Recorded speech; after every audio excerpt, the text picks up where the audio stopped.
Good morning बच्चों।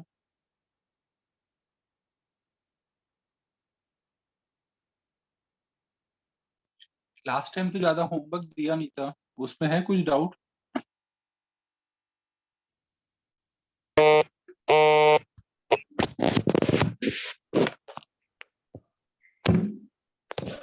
ओम पटोले क्या कर रहे हो?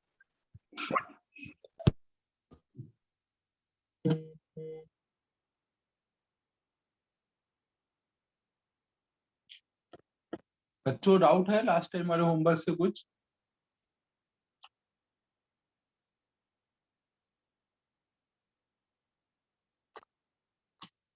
ठीक है, फिर आगे पढ़ते हैं ना।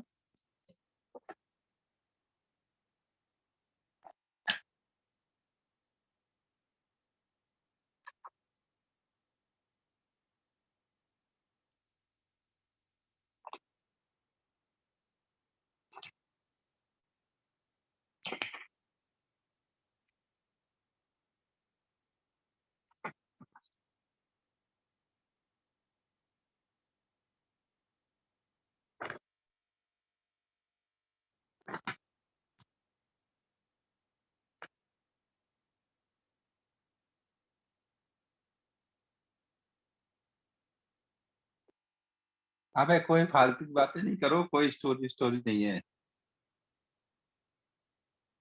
विजय सर ने लग रहा है अपना सेटअप लगा लिया है, तो अब यही काम कर रहे हैं। उनका हो गया सेटअप कंप्लीट क्या?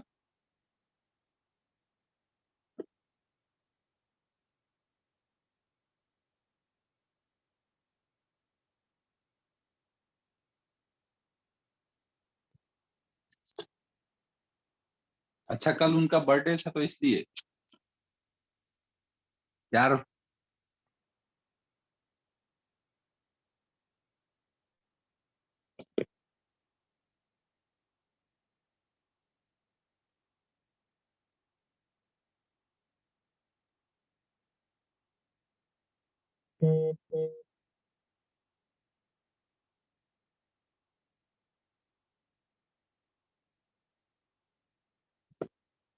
ये क्या बातें कर रहे हो यार तुम लोग, मुझे कुछ समझ नहीं आ रहा है। ये विजय सर क्या बताते रहते हैं?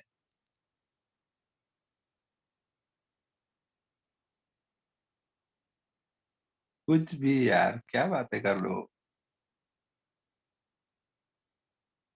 तुम लोग इतने दिन में ये तो समझ ही गए होगे कि यार सर की बातों में कितनी सच्चाई रहती है।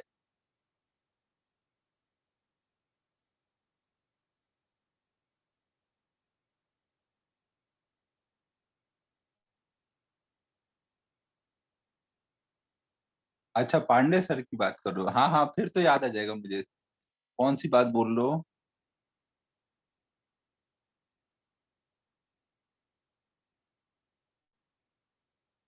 हाँ हाँ हाँ यार हाँ यार, वो याद आ गया मुझे। मैं और विजय सर बैठ के खाने में लगे थे और तब तक लड़की देखने वाले आ गए थे, पांडे सर के।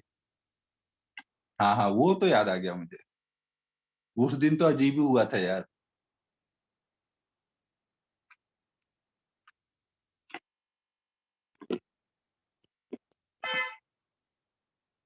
हाँ हाँ, नहीं ये बात में तो सच्चाई है, ये तो मुझे याद आ गया।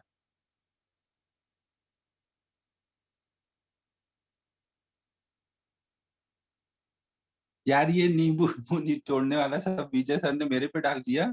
एक्चुअल में वो उनका ही पसंद है ये सब। वो ही मंगाते हैं, मैं तो बस साइड में बैठा था तो मैंने खा लिया था। निचोड़ने उचोड़ने काम सब विजय सर ही करते हैं। तुम जब हम दोनों लोग रहेंगे, मैं तब तुमको पिछवा दूंगा कि ये कौन मंगाता है, कौन नींबू निचोड़ता है।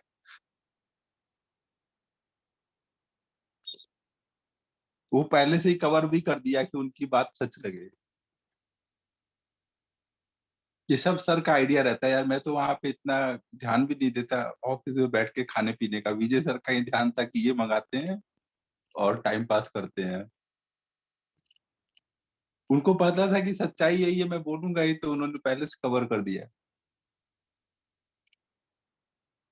बट यार वो सीन गजब ही था, वो लोग अंदर आ रहे हैं, हम लोग बैठ के खाने में लगे हुए हैं।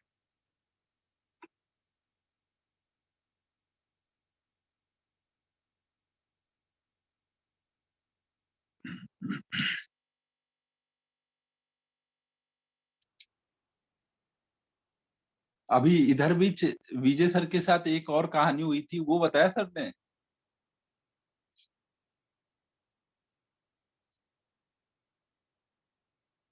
तो चलो लगे हाथों मैं ही बता देता हूँ। अभी ये जब कोविड पीक पे था तो सर को भी कोविड हुआ था ना। तो एक तो वो जा नहीं रहे थे दिखाने के लिए। मैंने कई दिन देखा कि भाई रोज यही बोलते हैं कल जाऊंगा, फिर मैं बोला नहीं नहीं अब जाओ, अब तो ज्यादा प्रॉब्लम लग रही है। कोई नहीं यार, अभी शुरू हो गया तो अब करने दो। तो ये गए सर डॉक्टर के पास। तो सर का ऑक्सीजन लेवल था 78। सर ने जैसा बताया मुझे तो डाउट ही लग रहा है यार, 78 बहुत ज्यादा कम हो जाता है। सर का 78 से अगले दिन ही 99 हो गया था। तो सर बोल रहे 78 था ऑक्सीजन लेवल। पता नहीं, मेरे को लग रहा था मशीन ही खराब थी जिससे चेक किया था। तो डॉक्टर ने बोला कि आपको वो होता है ना, ऑक्सीजन लेवल बढ़ाने के लिए पेट के साइड में लेटना पड़ेगा। हाँ, SpO2 लेवल। तो डॉक्टर ने यहीं पे सारा ट्विस्ट है। डॉक्टर ने बोला कि आपको तो अब पेट के साइड लेटना पड़ेगा। तो वहां पे जहाँ पे वो डॉक्टर ने बोला, वहां पे ये सामने बैठे होंगे डॉक्टर के, इनके पीछे भी कई सारे पेशेंट बैठे थे। तो उन्होंने बोला आपको पेट के साइड लेटना पड़ेगा। तो सर बोले सर यहीं पर, समझो वहां नीचे जमीन थी, वही बोले यहीं पे लेटना पड़ेगा पेट के पर। तो सारे पेशेंट एक साथ बोले अरे यहाँ नहीं यार, घर पे जाके लेटना पड़ेगा। कुछ समझ आया क्या हुआ?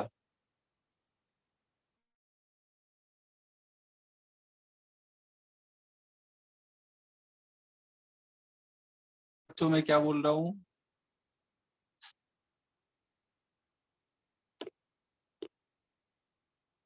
डॉक्टर ने घर के लिए बोला था, सर को लगा कि वहीं लेटना पड़ेगा, वो वहीं जमीन पे लेटने लग गए नीचे के पेट के साइड में। सारे पेशेंट अचानक से शॉक हो गए, ये क्या हो रहा है।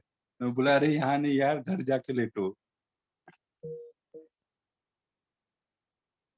सर ने मुझे बोला था कि सर ये बच्चों को बताना नहीं, वो मुझे भी नहीं बता रहे थे कि मैं बच्चों को बता दूंगा।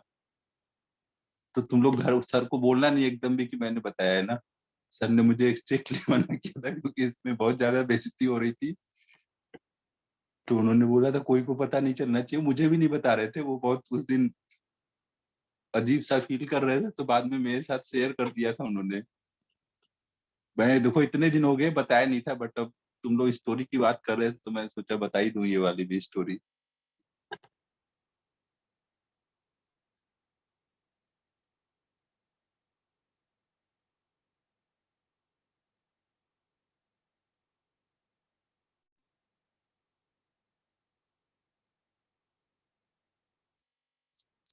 हाँ वो तो है यार, विजय सर थोड़ा उसमें मसाला अच्छे से लगा देते हैं।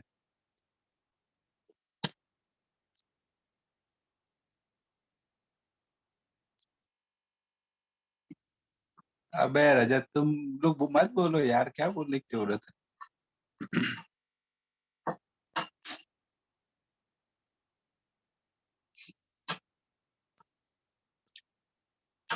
चलो फिर अब पढ़ाई स्टार्ट करते हैं, 10 मिनट हो गए क्लास स्टार्ट हुए। आज हम लोग को इलेक्ट्रिक डाइपोल खत्म करना है। आज हम लोग स्टार्ट कर रहे हैं। वो यार सीन सोच के बड़ा सही लगता है कि सर उनको बोल पेट के साइड लेटो तो सर बोलने लेट जाओ ये नीचे।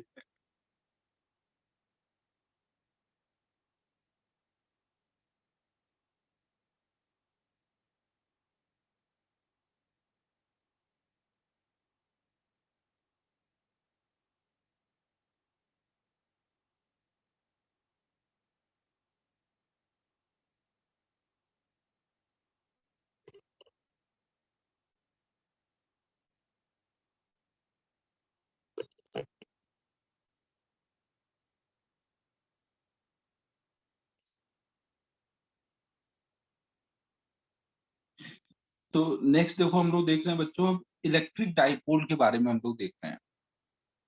तो इलेक्ट्रिक डाइपोल देखो क्या होता है। अगर कहीं पर भी दो इक्वल एंड अपोजिट चार्ज कुछ डिस्टेंस पे रखे हुए हैं ना, उनके बीच में कुछ डिस्टेंस है, तो इस कॉम्बिनेशन को ही हम लोग इलेक्ट्रिक डाइपोल बोलते हैं। तो ये क्या है? कॉम्बिनेशन ऑफ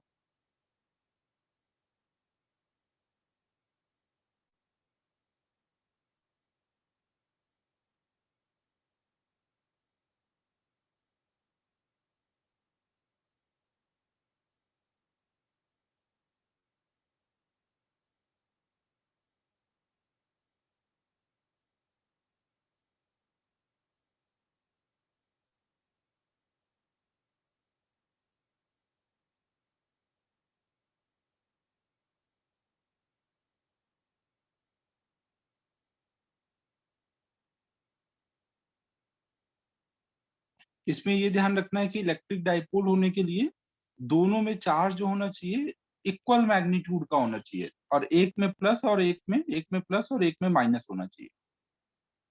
दोनों प्लस प्लस होंगे तो भी नहीं होगा डाइपोल, दोनों माइनस होंगे तो भी नहीं होगा, या फिर एक प्लस है एक माइनस लेकिन मैग्नीट्यूड अलग है तो भी डाइपोल नहीं। हाँ, अगर दोनों प्लस हैं तो भी डाइपोल नहीं होगा। यार मेरी बर्थडे तो नवंबर में आएगी, और मेरा टारगेट है कि बर्थडे से तो पहले कोर्स खत्म कर ही दिया जाए यार।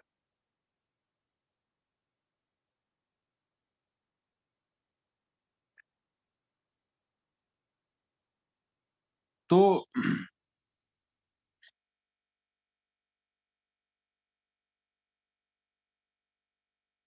ना, इसमें से ये सब इलेक्ट्रिक डाइपोल नहीं बना रहे हैं ना, क्योंकि इनमें इक्वल एंड अपोजिट चार्ज का कॉन्सेप्ट नहीं हो पा रहा है। हाँ, ये लिख के कट कर दो कि ये डाइपोल नहीं है।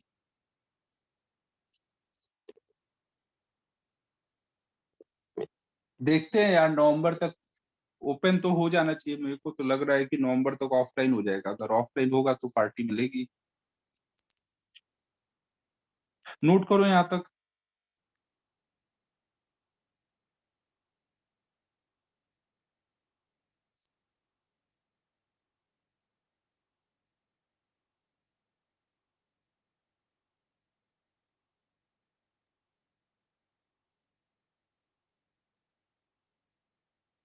Nowember 21।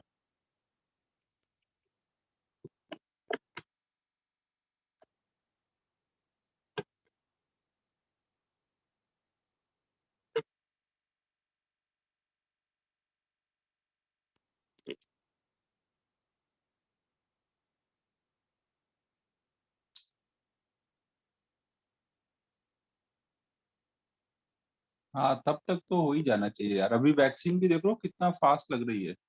Daily 50 lakh 60 lakh vaccine लग रही है अभी तो।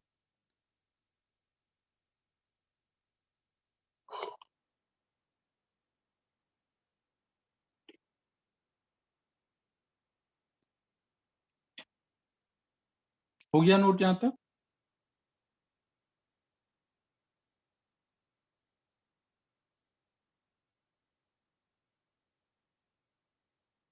हाँ, वही चक्कर है। सेंट्रलाइज्ड हो गया तो ये लोग का जो इसको ज्यादा दे रहे हैं उसको कम दे रहे हैं, वो सब चक्कर खत्म हो गया ना।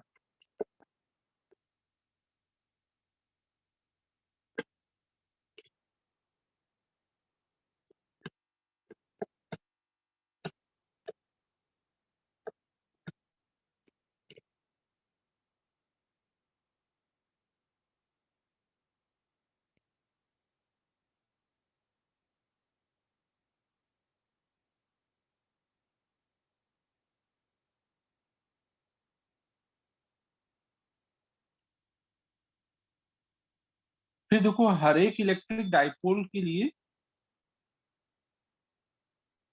नॉर्मली देखो, ये हम लोग इलेक्ट्रिक डाइपोल पढ़ क्यों रहे हैं, क्योंकि अक्सर हमें ऐसी सिचुएशन मिलेगी जहां पर दो इक्वल एंड अपोजिट चार्ज मिलते हैं। जैसे मान लो HCl मॉलिक्यूल है ना। HCl मॉलिक्यूल में क्या होता है, Cl ज्यादा इलेक्ट्रोनिगेटिव होता है तो इस पे पार्शियल नेगेटिव चार्ज आता है और इस पे पार्शियल पॉजिटिव।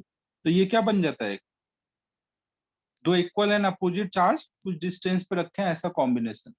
तो अक्सर हमें ऐसी सिचुएशन मिलती है जहां पर इक्वल एंड अपोजिट चार्जेस मिलते हैं। तो ये हमारा एक इलेक्ट्रिक डाइपोल है।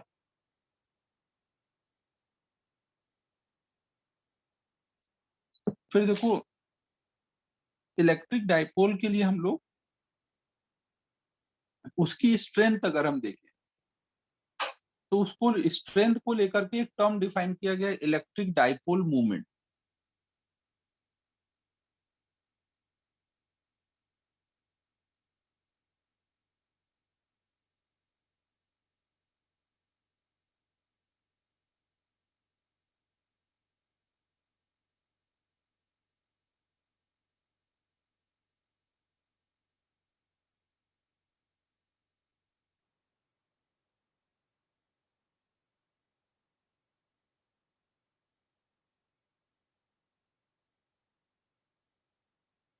डाइपोल की वजह से जो भी इलेक्ट्रिक फील्ड क्रिएट होगा, जो भी इलेक्ट्रिक पोटेंशियल क्रिएट होगा, वो सब आप देखोगे कि इसका स्ट्रेंथ कितना ज्यादा है उस पर डिपेंड करेगा। स्ट्रेंथ मतलब इसका इलेक्ट्रिक डाइपोल मूवमेंट कितना ज्यादा है। अब ये इलेक्ट्रिक डाइपोल मूवमेंट क्या होता है, इसको हम लोग पी लेटर से दिखाते हैं। ये क्या होता है वो देखते हैं।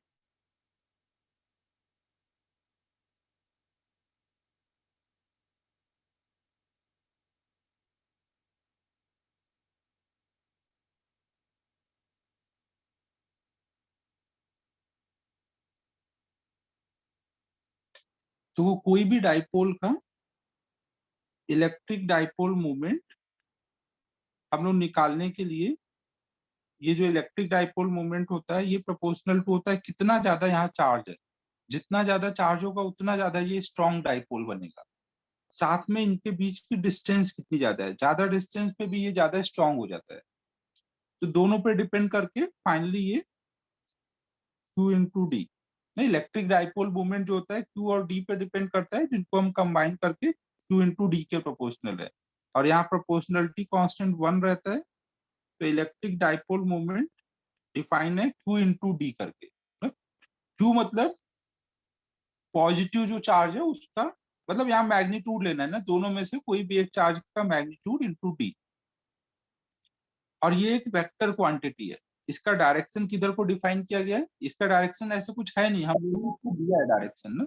इसको वेक्टर क्वांटिटी डिफाइन किया है और इसका डायरेक्शन किधर को दिया हुआ है, निगेटिव चार्ज से पॉजिटिव चार्ज की तरफ। ऐसे डायरेक्शन दिया है, पी को आप ऐसे दिखाओ। हाँ, तो जिधर ये डी को अगर हम लोग वेक्टर में लिखे ऐसे, डी वेक्टर मतलब निगेटिव से पॉजिटिव की डायरेक्शन का डी वेक्टर। समझ आ रहा है बच्चों? डी वेक्टर किधर को है,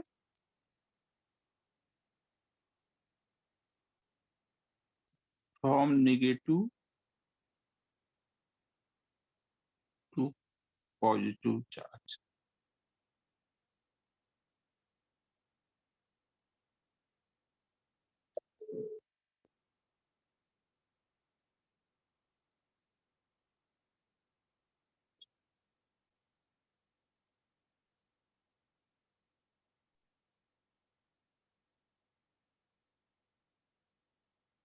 हाँ, पी का डायरेक्शन हमेशा निगेटिव टू पॉजिटिव करके देते हैं ना, ऐसा डिफाइन किया गया है। जबकि केमिस्ट्री में उल्टा है, केमिस्ट्री में भी आपने पढ़ा होगा इलेक्ट्रिक डाइपोल मोमेंट, वहां पे पॉजिटिव टू निगेटिव डिफाइन किया गया था। यहाँ पे लिख देता हूँ ताकि आपको याद रहे कि वहां पे भी होता है बट वो रिवर्स है।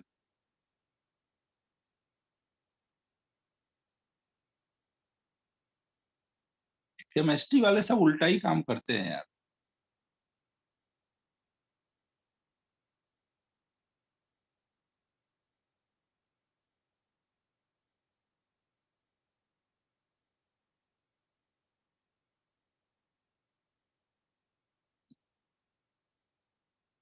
हाँ, फिजिकल केमिस्ट्री वालों को एक्सेप्शन हर जगह डालना है, तो कुछ नहीं मिला तो डायरेक्शन और एक्शन सब में एक्सेप्शन ही डाल दिया है।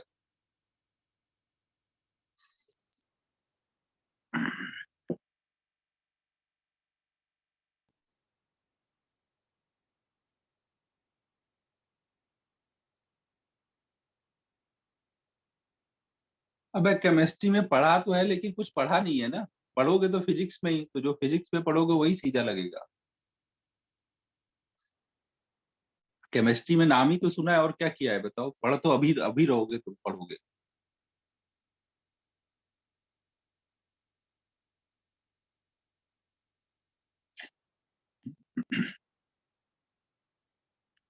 तो अब देखो भाई, जो भी डाइपोल लोगे, हर एक डाइपोल में हम लोग एक और टर्म डिफाइन करेंगे। जैसे ये एक डाइपोल है, तो इसका जो मिड पॉइंट होगा, नहीं नहीं ये फोर्स नहीं है, ध्यान रखना ना, ये फोर्स नहीं है। P is not a force. Q into D से फोर्स थोड़ी मिलेगा। इसका जो मिड पॉइंट होगा, अगर ये डिस्टेंस हमारी D है, नॉर्मली देखो हम इस डिस्टेंस को D की जगह 2a से दिखाते हैं, है? बीच की डिस्टेंस है, उसको कुछ भी सिंबल से दिखा दो, तो हम लोग नॉर्मली इसको 2a से दिखाएंगे। तो ये जो इसकी बीच से मिड पॉइंट होगी, ये डिस्टेंस में मिड पॉइंट, इसको हम बोलते हैं ये इसका सेंटर ऑफ डाइपोल है।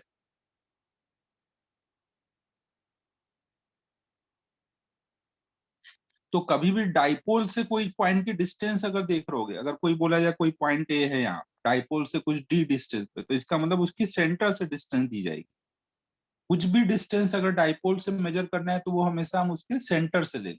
जैसे स्फीयर में होता था ना, कि कुछ भी डिस्टेंस लेना है तो स्फीयर के सेंटर से लेते थे, सेम वे में डाइपोल में भी करेंगे।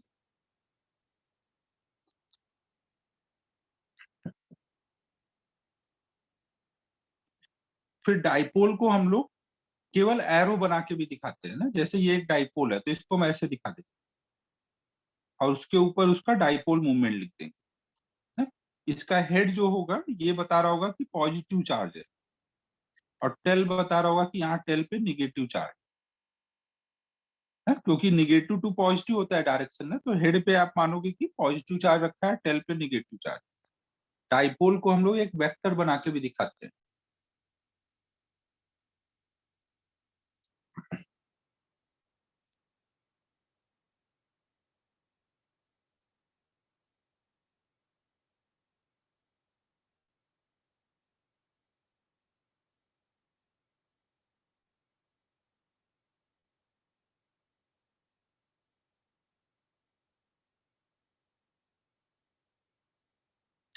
अबे थोड़ा पढ़ाने तो दो मालिक, ज्यादा फील करना है तो बगल में देखो कोई सॉकेट होगा, 2 फिंगर डालो अच्छे से फील आ जाएगी।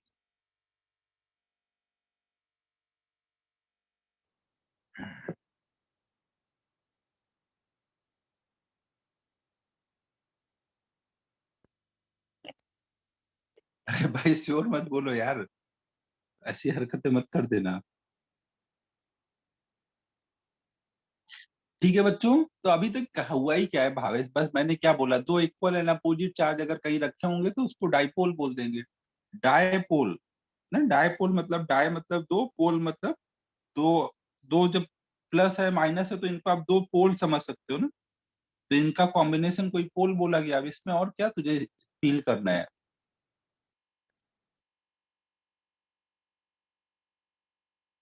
अरे हाँ, उसी सिस्टम को तो बोलते हैं डाइपोल। ऐसे दो इक्वल एंड अपोजिट चार्ज हैं तो ये दो पोल हैं, तो ये डायपोल हो गया, यहाँ पर दो पोल बन गए हैं।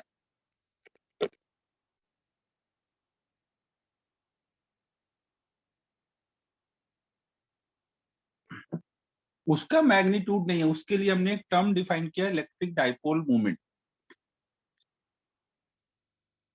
आप अभी जब पढ़ोगे तो आप देखोगे, कुछ भी इलेक्ट्रिक डाइपोल के लिए निकालने जाओगे, कुछ भी इलेक्ट्रिक डाइपोल के लिए निकालने जाओगे, तो वो पी पे डिपेंड करेगा। जितना स्ट्रॉन्ग पी होगा उतना ही इफेक्ट भी स्ट्रॉन्ग आएगा ना। मान लो इसकी वजह से आप इलेक्ट्रिक फील्ड निकाल लो, तो फील्ड कितना ज्यादा होगा वो डिपेंड करेगा पी कितना ज्यादा है। तो इसका जो पी एक तरह से उसकी स्ट्रेंथ के बारे में बताएगा, जितना स्ट्रॉन्ग पी होगा उतना ज्यादा वो फील्ड क्रिएट करेगा, उतना ज्यादा पोटेंशियल क्रिएट करेगा, उतना ज्यादा टॉर्क फील करेगा। ये सब कई सारी चीजें पढ़ोगे तो समझ आएगा।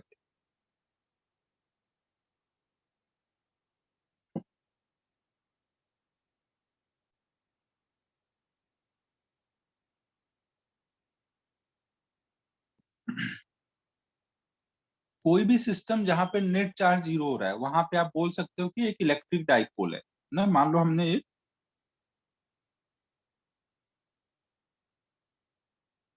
इक्विलैटरल ट्रायंगल लिया, इसके यहाँ पर हमने -2q चार्ज रखा, यहाँ पे +q चार्ज रखा, यहाँ पे +q चार्ज रखा ना। आपको पूछा जाए यहाँ इस सिस्टम का इलेक्ट्रिक डाइपोल मोमेंट की वैल्यू बताइए,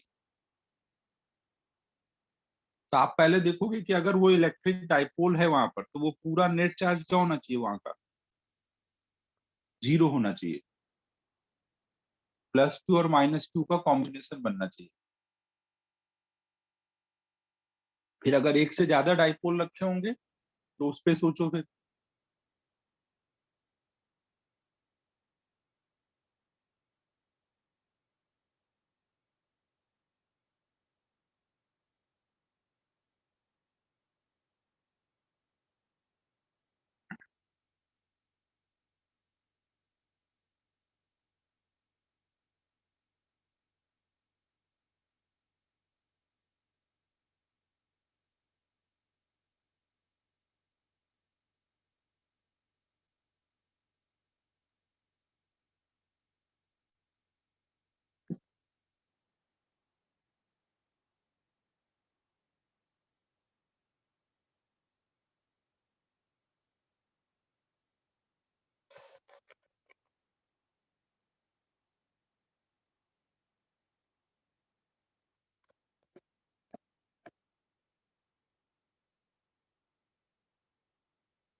ठीक है, चेक करते हैं ना।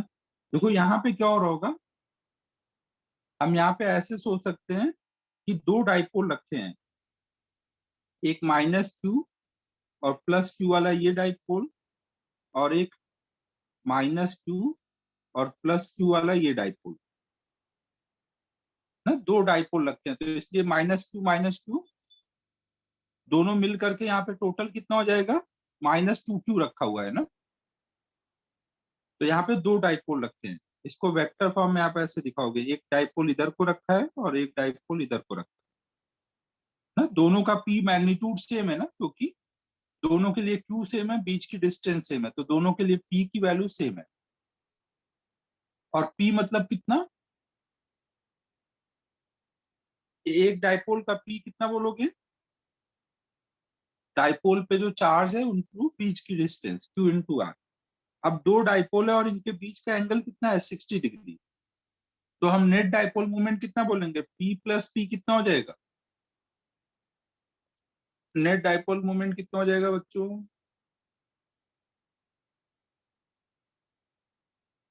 वेक्टर क्वांटिटी है डाइपोल या स्केलर क्वांटिटी है, स्केलर क्वांटिटी है, वेक्टर क्वांटिटी है। तो हम वेक्टर एडिशन कर देंगे ना, a² + b² + 2ab cos theta, तो ये √3p आ जाएगा। तो ये हमारे इस सिस्टम का नेट p आ गया।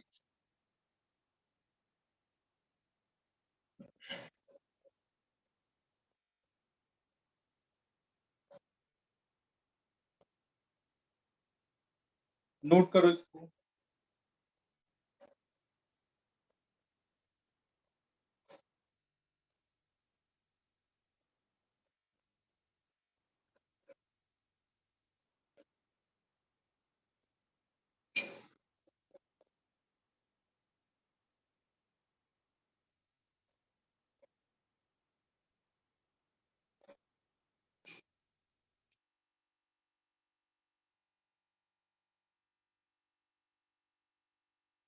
हाँ, चार्ज को आप ऐसे डिवाइड करके सोच सकते हो कि यहाँ पे समझाने के लिए मैंने अलग अलग दिखाया है, आप एक ही जगह सोच सकते हो कि एक इसके लिए -q रखा है, एक इसके लिए -q रखा है।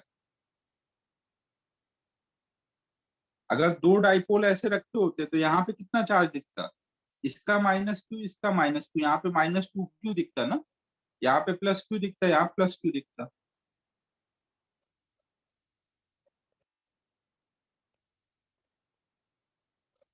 अबे आयुष, तेरे साथ मजाक थोड़ी करूंगा मालिक, ये होता नहीं है, मैं ऐसे ही बोल दूं नहीं नहीं भाई कर दो।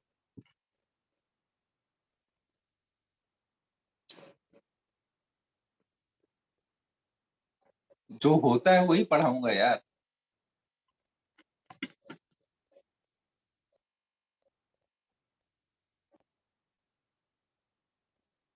फिर देखो, ये इलेक्ट्रिक डाइपोल मोमेंट की अगर हम लोग यूनिट निकालें,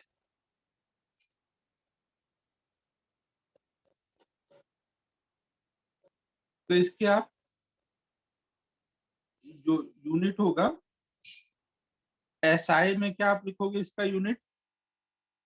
P equal to Q into R है ना, क्यू मतलब कूलम इंटू मीटर, और सीजीएस में E S U into centimetre. CGS में जो E S U into centimetre है, इसको ही आप बोलते हो डी बाय।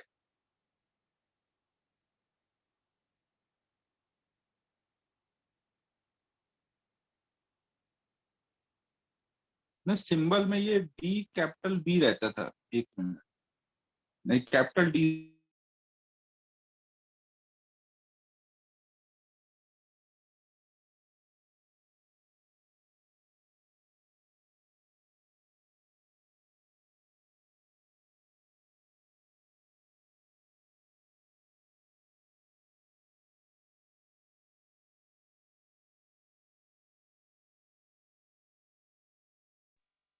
हेलो बच्चों।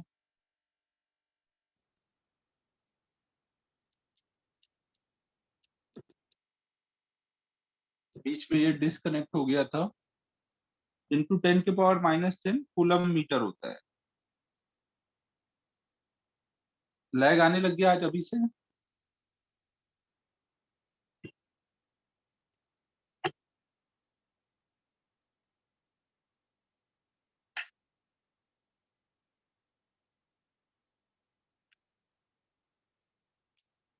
तो फिर अब नोट कर लो, लैग गया तो फटाफट नोट करो।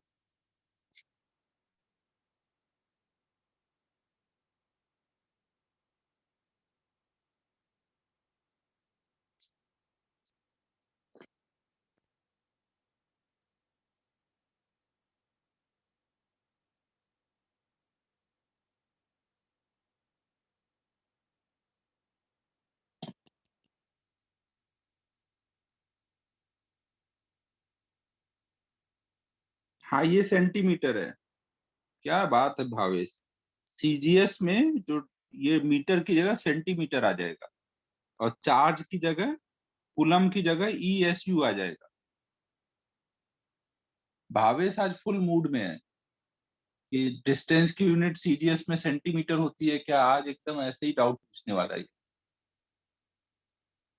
फिर बोलेगा फील कम आ रही है थोड़ी।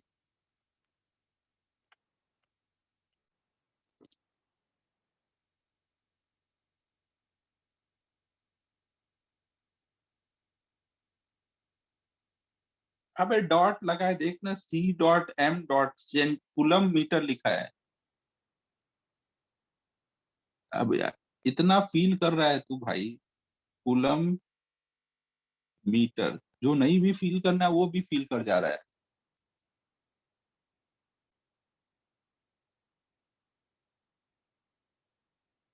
यहाँ पे देख सी और एम को चिपका चिपका के लिखा है, ये सेंटीमीटर है, यहाँ देख दूर दूर लिखा है, बीच में डॉट लिखा है।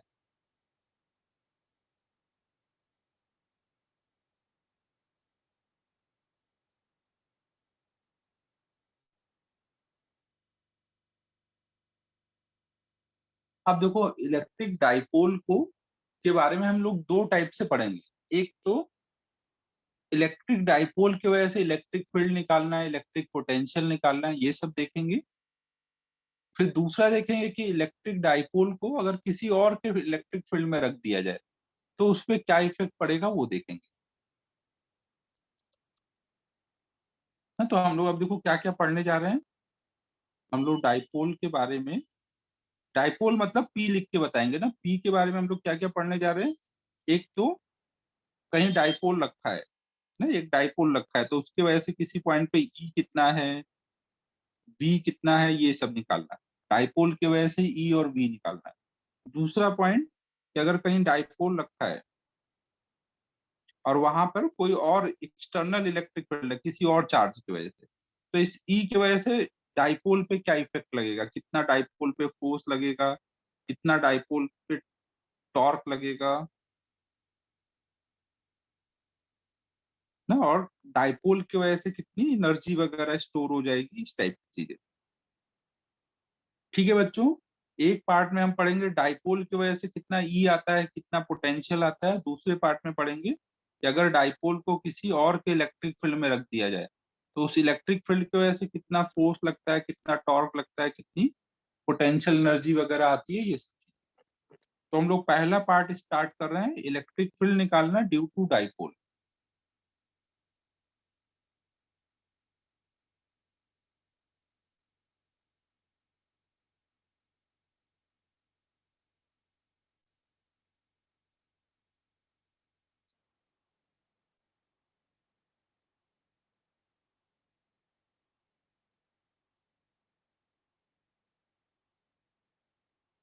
तो देखो, सबसे पहले तो यहाँ पे हम लोग कोई अगर डाइपोल लेते हैं मान लो,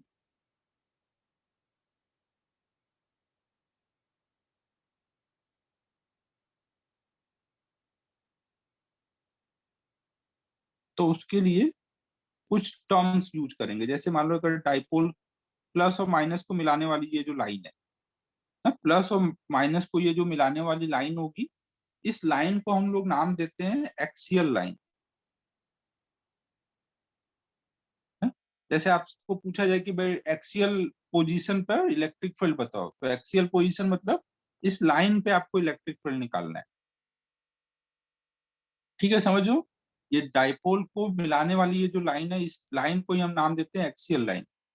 फिर एक होता है इन दोनों लाइन के परपेंडिकुलर सेंटर से पास होने वाली परपेंडिकुलर लाइन, इस लाइन को हम नाम देते हैं इक्विटोरियल।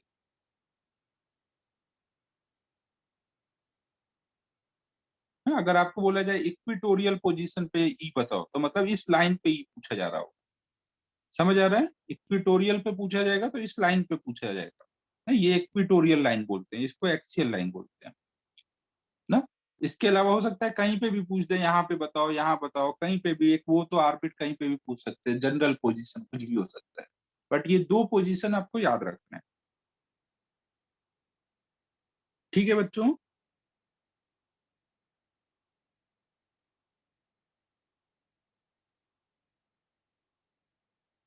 अब देखो, जब आप कुछ भी एक्सियल लाइन पे निकाल लोगे, मान लो ये एक्सियल लाइन पे ये एक पोजीशन दिया, यहाँ पे आप कुछ निकाल रहे हो, तो आप इसको सोचोगे कि ये डाइपोल का जो एंड है, ये एक डाइपोल ऐसे रखा है ना, तो इसका ये एंड के पास निकाल लो, या इधर को या इधर को, एंड के पास निकाल लो। तो एक्सियल पोजीशन पे जब कुछ निकाल लोगे, तो यहाँ पे निकाल लो, तो इसको आप बोलोगे ये एक्सियल पोजीशन पे निकाल रहे हो, या फिर इसको बोलते हो एंड ऑन पोजीशन पे निकाल लो। है, एंड के पास है ना ये, एंड के पास में जब निकालते हैं ऐसे एक्सियल पे, तो उसको एंड ऑन पोजीशन भी बोलते हैं। अगर हम यहाँ पे कुछ निकाल रहे हैं, इक्विटोरियल लाइन पे कुछ निकाल रहे हैं, तो ये पोजीशन का नाम देंगे इक्विटोरियल पोजीशन। इक्विटोरियल लाइन पे होगा तो इक्विटोरियल पोजीशन। और इसको साथ में हम ये भी बोलते हैं, ये तो इसका क्या था, ये और ये एंड थे, ये वाले को बोलेंगे ये इसका ब्रॉड साइड है ना? ये इसका ब्रॉड साइड है, ये वाला साइड जो है एंड वाला साइड है, तो ब्रॉड साइड की तरफ निकाल रहे हैं, तो इसको हम नाम देते हैं broad side on position. Broad side on position. तो थोड़ा हाई फाई टर्म्स है, चवन को हो सकता है दिक्कत हो थोड़ी, तो ये ध्यान रखना है ना। क्वेश्चन में अक्सर बोला जाएगा कि find E on broad side on position, तो समझ लेना है कि भाई इधर कहीं निकालना है। एंड ऑन पोजीशन मतलब इधर कहीं निकालना है। ना। एक्सियल पोजीशन बोल दिया तब तो सिंपल ये है कि भाई एक्सियल लाइन पे निकालना है, इक्विटोरियल पोजीशन बोल दिया तब तो इक्विटोरियल लाइन पे निकालना है। लेकिन कई बार जेई वाले भी इंग्लिश चेक करने लग जाते हैं, ऐसा होता तो कम ही है, मेरे टाइम में हो गया था एक बार। मेरे में भी डाइपोल की वजह से ई निकालने का आया था ऐसे इधर के साइड। अपन तो हिंदी मीडियम वाले थे, हम लोग कहे कि ये क्या पूछ दिया यार, broad side on position, but by chance मुझे पता था तो मैं तो निकाल दिया था। तो अब देखो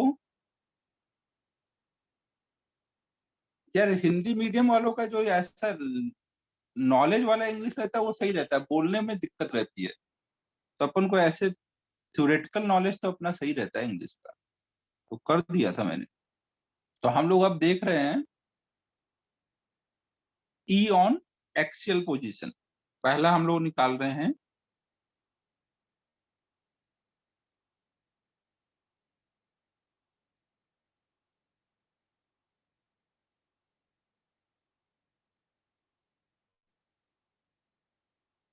एक्सियल पोजीशन मतलब and on position.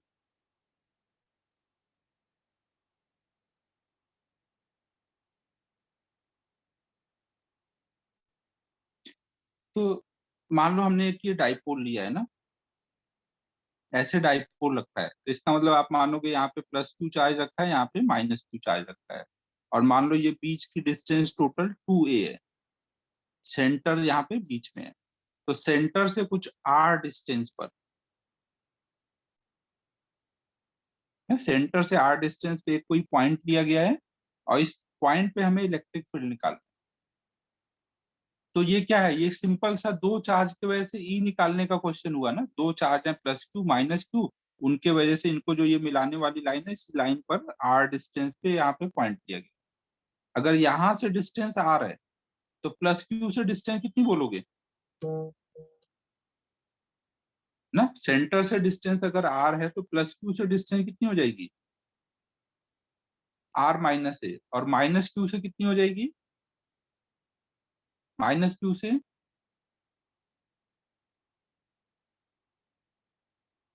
r plus ए हो जाएगी। तो दोनों चार्ज से डिस्टेंस पता है, दोनों चार्ज का मैग्नीट्यूड पता है, तो दोनों की वजह से ई लिखो और नेट निकाल लो। प्लस चार्ज की वजह से ई किधर होगा, अवे फ्रॉम चार्ज या टुवर्ड्स चार्ज,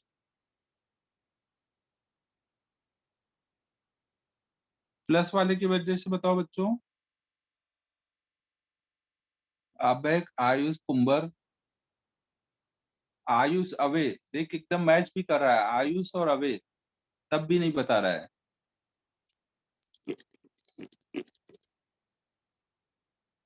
तो प्लस चार्ज का electric field away from charge होगा ना, और माइनस चार्ज की वजह से इलेक्ट्रिक फील्ड किधर होता है,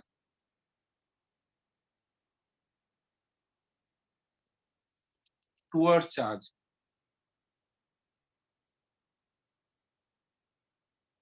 तो अब इन दोनों का जब नेट निकालना होगा तो क्या करना पड़ेगा, दोनों को सब्ट्रैक्ट करना पड़ेगा ना, क्योंकि दोनों अपोजिट वेक्टर है।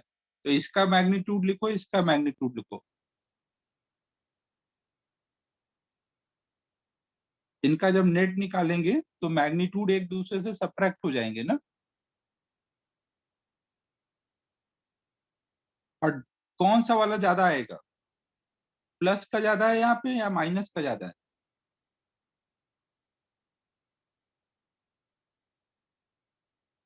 प्लस का ज्यादा आएगा ना, क्योंकि प्लस वाला पास में है ना, प्लस वाला यहाँ से पास में है, चार्ज के जितना पास जाओगे आर उतना कम होता है ना, तो ई की वैल्यू उतनी बढ़ती है, K Q by R square, R कम होगा तो ई बढ़ेगा ना, जितना चार्ज के क्लोज जाओगे, इस चार्ज से दूर है ये पॉइंट, इससे पास है, तो प्लस का ज्यादा होगा ना। तो नेट इलेक्ट्रिक फील्ड कितना बोलोगे, प्लस वाले में से माइनस वाले का सब्ट्रैक्ट करना पड़ेगा ना, अगर दो वेक्टर अपोजिट में है तो नेट निकालने के बाद टाइम सब्ट्रैक्ट हो जाएंगे ना। प्लस का इलेक्ट्रिक फील्ड कितना बोलोगे, K Q upon R square, R कितना है, आर माइनस ए का स्क्वायर, और दूसरे का के क्यू अपॉन में आर प्लस ए का स्क्वायर। यहाँ केवल मैग्नीट्यूड लिखना है ना, डायरेक्शन हमने देख लिया है, यहाँ मत चार्ज का साइन डालने लग जाना, यहाँ केवल मैग्नीट्यूड लिखना है। डायरेक्शन हमने सब देख लिया ना, उस हिसाब से लिखा है। समझ आ रहा है बच्चों? अब इसमें क्या करोगे, के क्यू को बाहर कर दोगे, ये आ जाएगा 1/r-a² माइनस 1/r+a²। तो के क्यू ना, अब ये एलसीएम ले लो, एलसीएम लोगे तो हो जाएगा r+a² माइनस r-a²। अपॉन में इन दोनों को नीचे मल्टीप्लाई करोगे तो क्या हो जाएगा, r-a का प्रोडक्ट का होल स्क्वायर। तो ये प्रोडक्ट क्या बन जाएगा, r² माइनस a² का होल स्क्वायर। ये नीचे कुछ चमका, क्या बोला मैंने?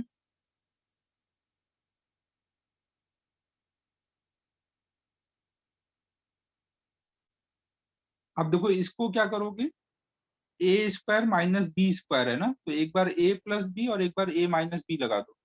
a+b करेंगे तो ये आ जाएगा r+a प्लस r-a है, a+b लगाया, फिर एक बार a-b, a हुआ ये माइनस ऑफ r-a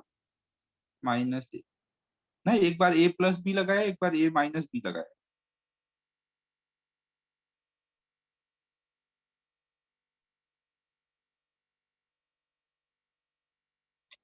तो अब देखो ये कितना हो जाएगा, माइनस ए प्लस ए कट जाएगा, यहाँ पे माइनस आर, आर कट जाएगा, ये माइनस ए और ये माइनस प्लस ए हो जाएगा, ये टोटल आ जाएगा के क्यू, ऊपर आ जाएगा 2r 2a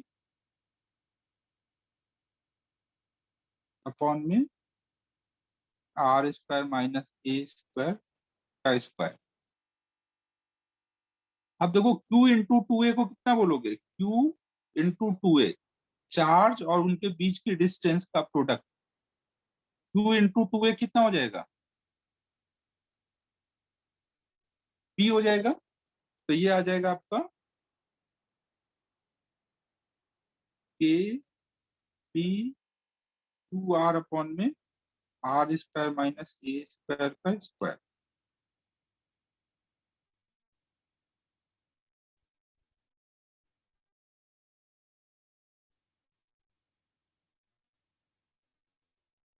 ये हमारा E की वैल्यू आई, और E का डायरेक्शन देखो किधर, P के डायरेक्शन में है, क्या डायरेक्शन, क्या P के डायरेक्शन में है,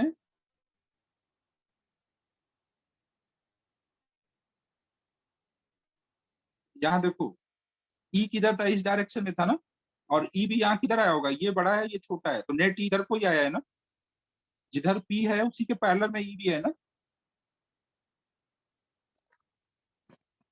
तो P वेक्टर ना, ये P वेक्टर का डायरेक्शन और E वेक्टर का डायरेक्शन एक ही डायरेक्शन में आता है, तो इसलिए आप ऐसे लिख सकते हो। अब देखो यहाँ पर हम लोग थोड़ा अप्रोक्सीमेशन लगाते हैं, क्योंकि अक्सर देखो हमें जो सिचुएशन मिलेगी, अक्सर ना, हमेशा नहीं बोल सकता हूँ बट मोस्टली, कि जो ये बीच की जो डिस्टेंस होती है उसके कंपैरिजन में ये आर हमेशा बहुत बड़ा मिलता है, अक्सर ऐसा होता है। जैसे मान लो एक HCl मॉलिक्यूल है, उसके वजह से आप कहीं ई देख रहे हो, तो HCl मॉलिक्यूल में H और Cl के बीच की डिस्टेंस तो बहुत कम होगी ना, उसके कंपैरिजन में बाहर कहीं पॉइंट पे ई देखोगे तो ये डिस्टेंस बहुत बड़ी दिखेगी।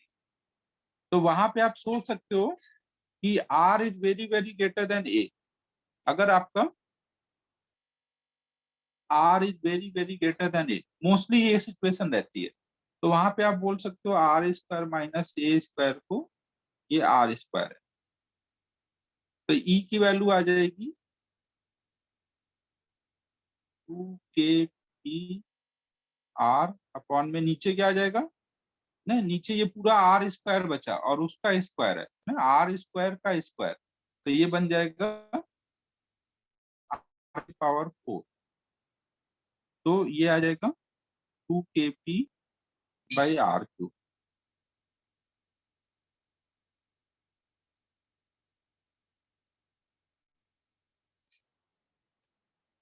तो आपको ये फॉर्मूला याद रखना है ना, ये वाला नहीं याद रखना है, ये वाला याद रखना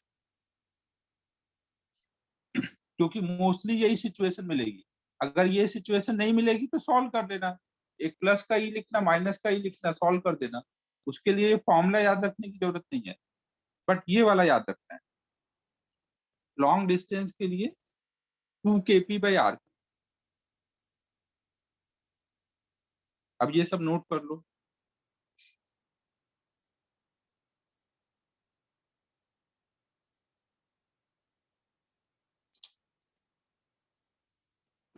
कुछ भी ऐसा बड़ा थोड़ी किया हम लोगों ने, बस प्लस का ई लिखा है, माइनस का ई लिखा है और नेट निकाला है वहां पर।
ऊपर का तो सब नोट हो गया था ना।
अब देखो जैसे ये मैंने वेक्टर फॉर्म में लिखा हुआ है, ई की वैल्यू पी के डायरेक्शन के लॉन्ग लिखा हुआ है, तो इसका मतलब, और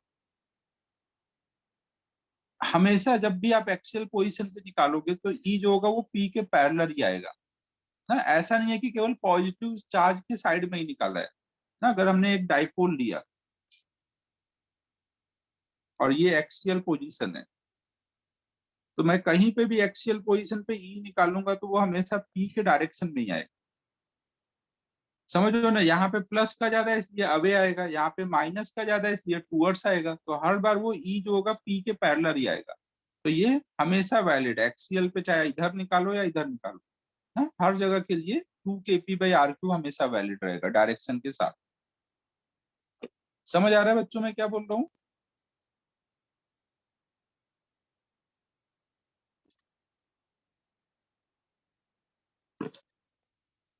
एक्सियल पोजीशन मतलब इधर भी एक्सियल पोजीशन है ना, इधर भी एक्सियल पोजीशन है, दोनों जगह के लिए लिखा है।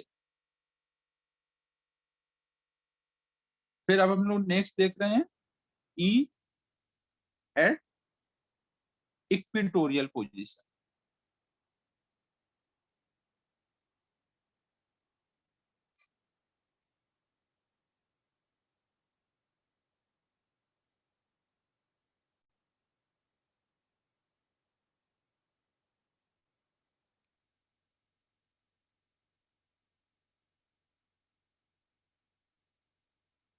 मान लो एक डाइपोल है जिसको हम लोग ऐसे एरो बना के भी दिखा सकते हैं, और इसके वजह से हमें इक्वेटोरियल पोजीशन पे कोई पॉइंट दिया गया है जो कि यहाँ से आर डिस्टेंस पे है ना, सेंटर से आर डिस्टेंस। ये डिस्टेंस पूरा 2a है, तो हमें इस पॉइंट पर इलेक्ट्रिक फील्ड चाहिए। ठीक है, तो ये सिंपल है, आप निकाल सकते हो, दो चार्ज की वजह से ई लिखना है और उसका वेक्टर एडिशन कर देना है। समझो बच्चों, सिंपल है ना, ये दो चार्ज की वजह से ई लिखना है। प्लस की वजह से ई कितना आ जाएगा, प्लस की वजह से ई निकालोगे तो ये जो चार्ज को मिलाने वाली लाइन होगी, इस लाइन के लॉन्ग अवे फ्रॉम चार्ज आएगा ना, और ऐसी माइनस की वजह से जब देखेंगे तो चार्ज को मिलाने वाली जो लाइन होगी उस लाइन के टूवर्ड्स आ रहा होगा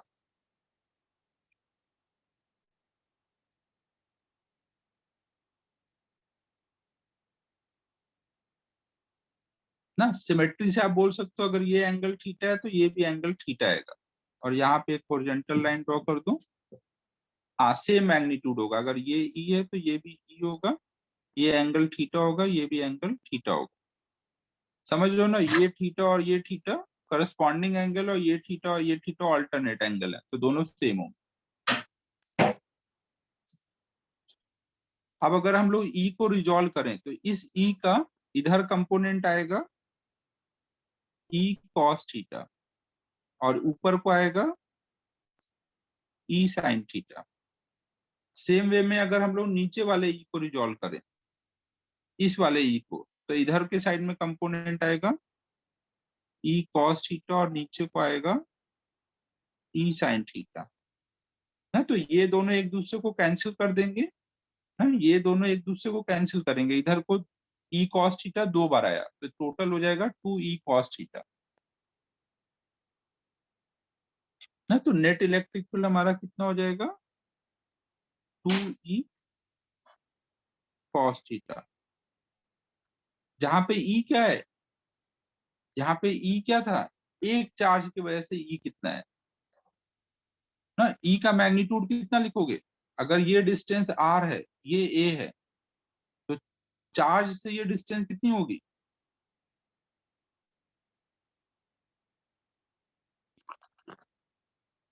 बच्चों? हमें अगर एक पॉइंट चार्ज से कोई डिस्टेंस पे ई लिखना है तो हमें उसके लिए ये वाली डिस्टेंस चाहिए होगी ना।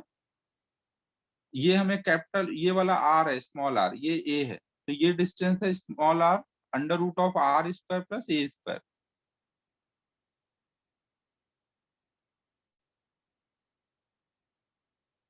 तो कोई भी पॉइंट चार्ज की वजह से ई कैसे लिखते हैं, के क्यू अपॉन में डिस्टेंस का स्क्वायर। डिस्टेंस कितना है, ये इसका स्क्वायर करूंगा तो अंडर रूट हट जाएगा ना, into cos theta. Cos theta कितना लिखूंगा इस वाले ट्रायंगल में, बताओ कॉस थीटा कितना होगा। ये थीटा है, ये ए है, ये under root of R square plus A square है। तो कॉस थीटा हम लोग लिख सकते हैं A upon under root R square plus A square.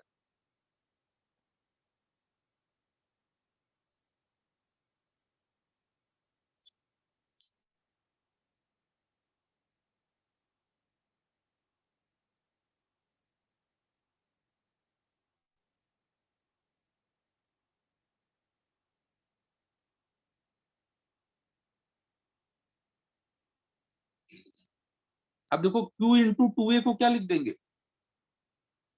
Q into two ए को हम लोग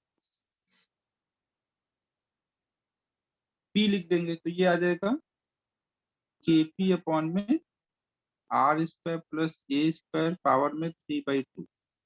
फिर अगर हम लोग यहाँ पर अप्रोक्सीमेशन सोचे कि जनरली तो आर बहुत बड़ा होता है ये से, तो जहाँ पे R square plus A square है वहां पे हमें लिख देना चाहिए आर स्क्वायर। तो ये कितना हो जाएगा फिर,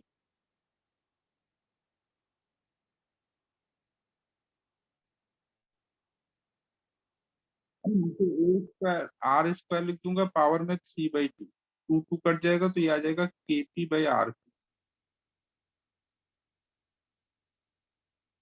और डायरेक्शन देख लो किधर है, पी अगर इधर है ना, तो उसके अपोजिट आया है, तो आप यहाँ पे इसको डायरेक्शन के साथ कैसे लिखोगे, net E will be equal to minus K P, minus K P by are.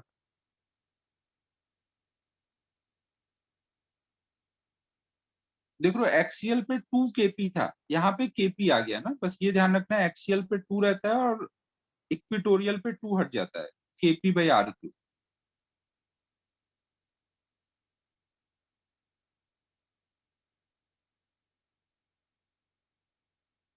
Note करो इसको अब।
हो गया नोट?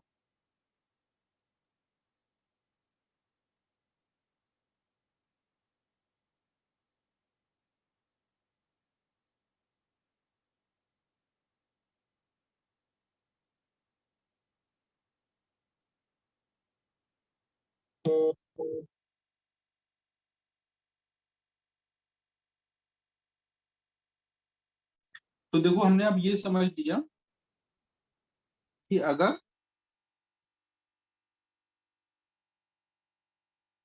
एक इलेक्ट्रिक डाइपोल है जिसका डाइपोल मोमेंट p है, तो इसकी वजह से इक्विटोरियल सॉरी एक्सियल पोजीशन पे कहीं पे भी जो ई होगा वो उसी के डायरेक्शन में होगा और उसकी वैल्यू होगी 2 kp/r3। और अगर हमने इसके इक्विटोरियल पोजीशन पे कोई पोजीशन लिया हुआ है तो वहां पर ई जो होगा वो p के अपोजिट होगा और वहां मैग्नीट्यूड जो होगा वो kp/r3 है। एक जगह 2 kp/r3 है और एक जगह kp/r3। यहाँ पे दोनों पैरेलल है और यहाँ पर एंटी पैरेलल। ठीक है बच्चों?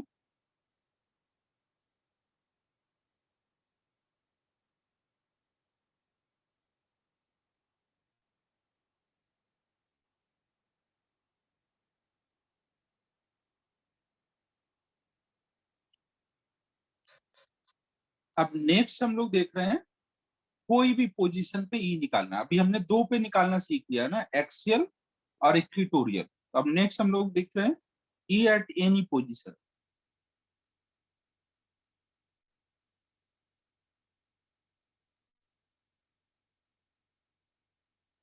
ये केवल हम लोग एक केस के लिए ही देखेंगे जब R is very very greater than A हो।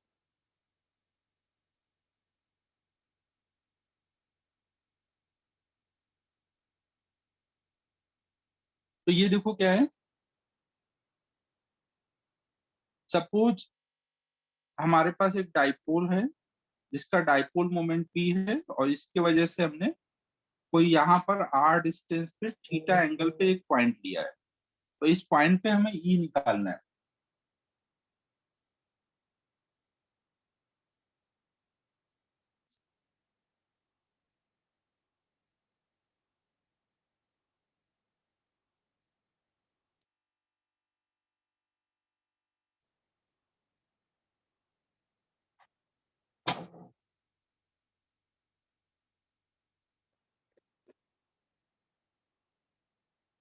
तो ये ट्राई करना चाहोगे ई एट एनी पोजीशन?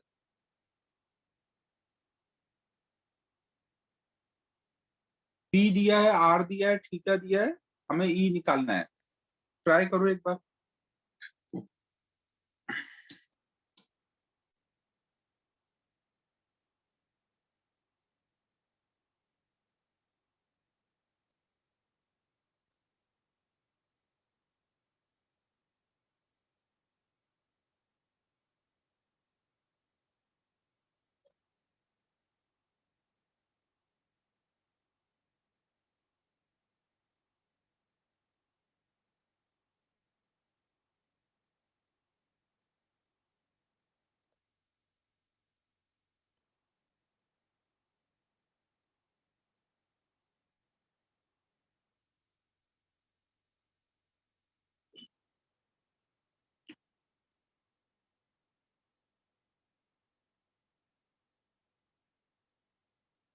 अबे भावे सब कुछ फील कर करके मत आंसर दो भाई, लॉजिकली सोच के आंसर दो।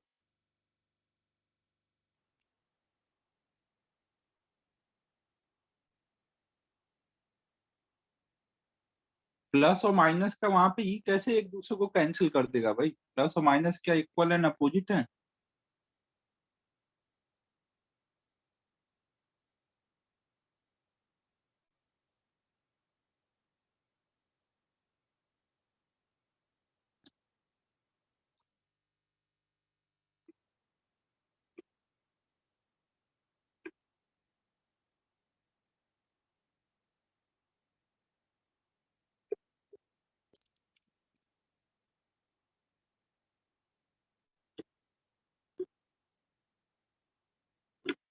अबे भावे स्पीचलेस कर देते हो तुम मुझे एकदम।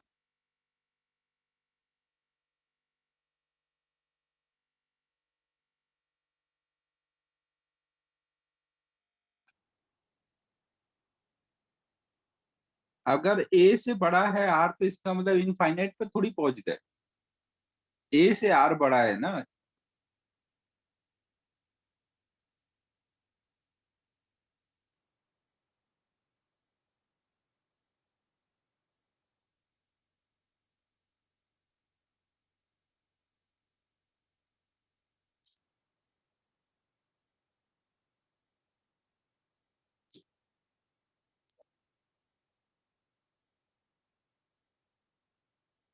अबे यार तुम लोग बहुत बैकी बातें करते हो। देखो अगर मैं आपको बोलूं कि भाई एक +2 कूलम का चार्ज है, उसके वजह से कुछ 10 सेंटीमीटर पर ई निकालो, 10 सेंटीमीटर पर, तो क्या बोलोगे? इस 2 कूलम की वजह से यहाँ पे ई आएगा कि नहीं आएगा 10 सेंटीमीटर?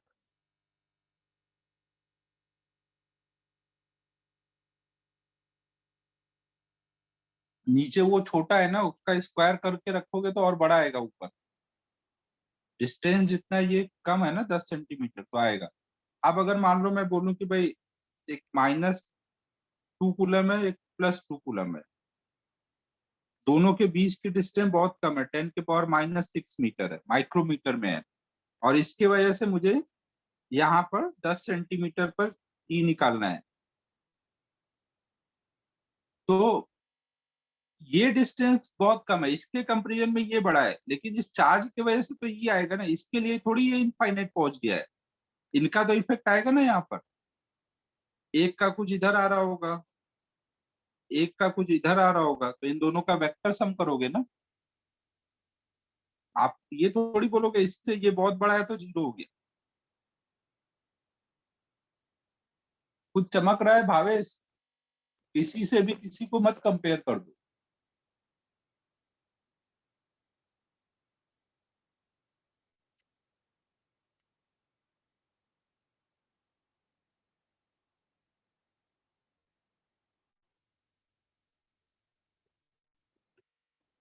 अब यार देख भावेश, यहाँ पे ये कहीं पे भी निकाल सकते हो ना, कहीं पर भी।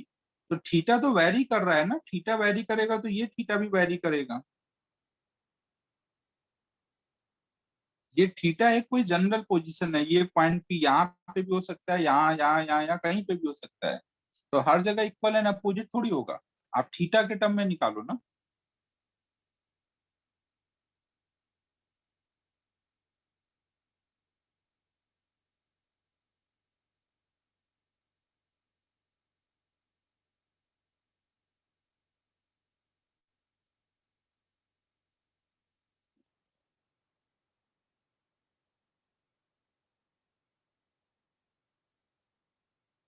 तो अब मैं सॉल्व करता हूँ।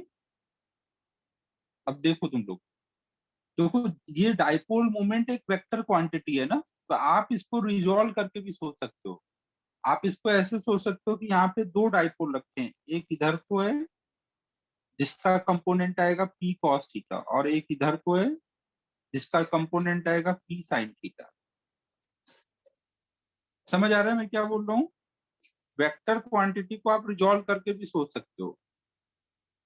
पी को मैंने रिजॉल्व कर दिया, तो अब दो डाइपोल आप सोच सकते हो, एक डाइपोल है पी साइन थीटा का, एक है पी कॉस थीटा का।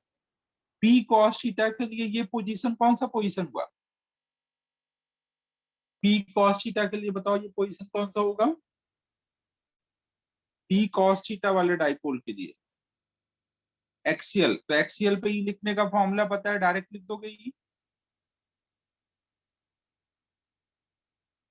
ना। मान लो वो ई जो है वो कुछ E1 है, तो E1 की वैल्यू लिख दोगे। एक्सियल पे क्या होता है 2kp, 2kp, p कितना है उसका, p cos theta by R cube. फिर p sin थीटा के लिए ये कौन सा पोजीशन है ना, p sin थीटा के लिए ये कौन सा पोजीशन है, इक्विटोरियल ना, उसके परपेंडिकुलर बाइसेक्टर से जा रही है। तो वहां पे क्या आएगा, जिधर p है उसके अपोजिट आएगा ना, उसके अपोजिट इधर को आ रहा होगा कुछ E2, और E2 की वैल्यू कितनी होगी, kp पी कितना है, sine theta, KP by R cube ना, इक्वेटोरियल का फॉर्मूला लगाया ना, KP by R cube, P कितना लिया है, पी साइन थीटा। और इन दोनों के बीच में कितना एंगल बन रहा है, E1 E2 के बीच में कितना एंगल है, 90 डिग्री। तो आप इनका अगर नेट निकालना होगा तो आप क्या करोगे, पैरेललोग्राम कंप्लीट कर लोगे, ये हमारा नेट इलेक्ट्रिक फील्ड हो जाएगा। तो नेट इलेक्ट्रिक फील्ड की वैल्यू आ जाएगी अंडर रूट में E1 square plus E2 square. अब देख लो, जब स्क्वायर करके डालोगे तो केपी बाई आर क्यूब तो दोनों जगह आएगा ना, तो वो कॉमन होके बाहर आ जाएगा, केपी बाई आर क्यूब बाहर आ जाएगा। अंदर बचेगा 2 कॉस थीटा का स्क्वायर, मतलब 4 कॉस स्क्वायर थीटा, और यहाँ पे साइन स्क्वायर थीटा। ये कुछ समझ आया, केपी बाई आर क्यूब दोनों जगह अंदर रहेगा, उसका स्क्वायर रहेगा, तो आप कॉमन कर लोगे तो वो बाहर आ जाएगा।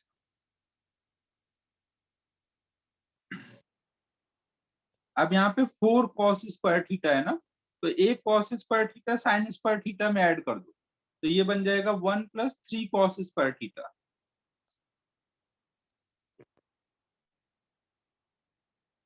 तो यहाँ आ जाएगा KP by R cube 1 plus 3 cos square theta.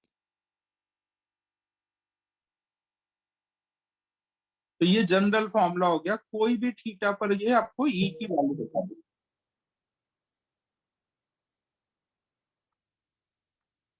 और इस ई का अगर डायरेक्शन देखें तो ये हमें दिया था कि आर वाले पोजीशन पे निकालना है, तो इस आर वाले पोजीशन से अगर हम ये एंगल निकाल लें तो हो जाएगा ई का डायरेक्शन।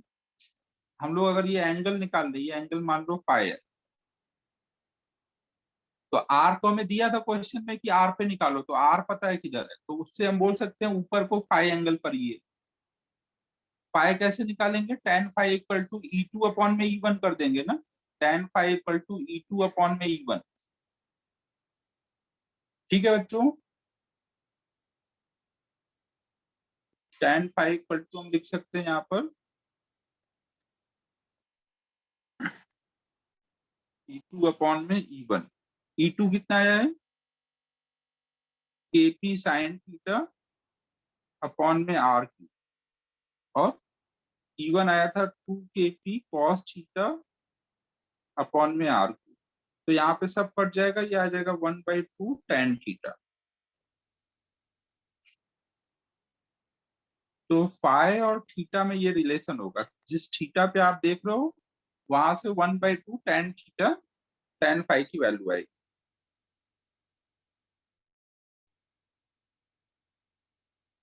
कुछ समझ आया क्या क्या हुआ है यहाँ पर, मैंने पी को रिजॉल्व करके दो डाइपोल बना लिए, तो दोनों डाइपोल के लिए आर पोजीशन पे जो हमने पॉइंट लिया था, एक के लिए एक्सियल बन गया, एक के लिए इक्वेटोरियल, फिर दोनों के वजह से ई का फॉर्मूला पता था, इसीलिए निकाला था ना पहले से एक्सियल और इक्वेटोरियल पे ई, ताकि आगे हम कभी भी अब यूज कर सके, और उनको लेके सॉल्व कर दिया। कर लो नोटिस को।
अब देखो ये जो फॉर्मूला हमने निकाला हुआ है इससे एक्सियल और इक्वेटोरियल पे भी आ जाएगा ये। अगर मान लो हम ये फॉर्मूला लगा करके यहाँ पे ये निकालना है तो आप क्या करोगे, एक्सियल पोजीशन के लिए थीटा कितना हो जाएगा, ऐसे आपने थीटा लिया था ना, अगर एक्सियल पोजीशन के लिए थीटा 0 हो जाएगा, अगर यहाँ पे थीटा 0 डालोगे तो कितना आएगा ये, अगर थीटा 0 होगा तो कॉस थीटा 1 हो जाएगा ना। एक्सियल पोजीशन के लिए थीटा हमारा 0 होगा, थीटा 0 होगा तो ई नेट आ जाएगा केपी बाई आर क्यू 1+3, मतलब 2 kp बाई आर क्यू। और अगर आप इक्विटोरियल पे निकालोगे, पी इधर है, इक्विटोरियल मतलब इधर कहीं, तो अब थीटा आपका 90 डिग्री हो जाएगा ना। थीटा 90 होगा तो यहाँ पे जब रखोगे 90 डिग्री तो ये 0 हो जाएगा ना, तो वहां पे ई की वैल्यू आ जाएगी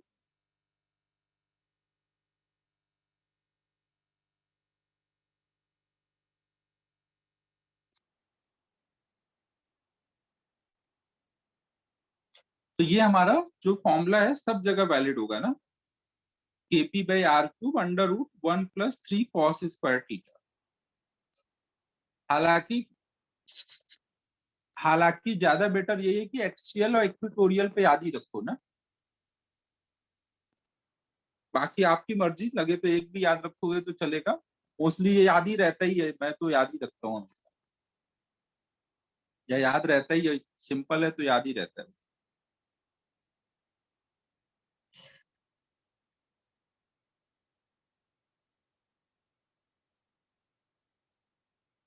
अब देखो यहाँ पे एक चीज और ध्यान रखना कि आपने देखो जब कोई पॉइंट चार्ज लेते थे अकेला चार्ज और इसकी वजह से आर डिस्टेंस पे ई निकालते थे, तो ई क्या आता था, inversely proportional to R square आता था ना। एक पॉइंट चार्ज की वजह से ई जो होता है 1/r² के प्रोपोर्शनल आता है।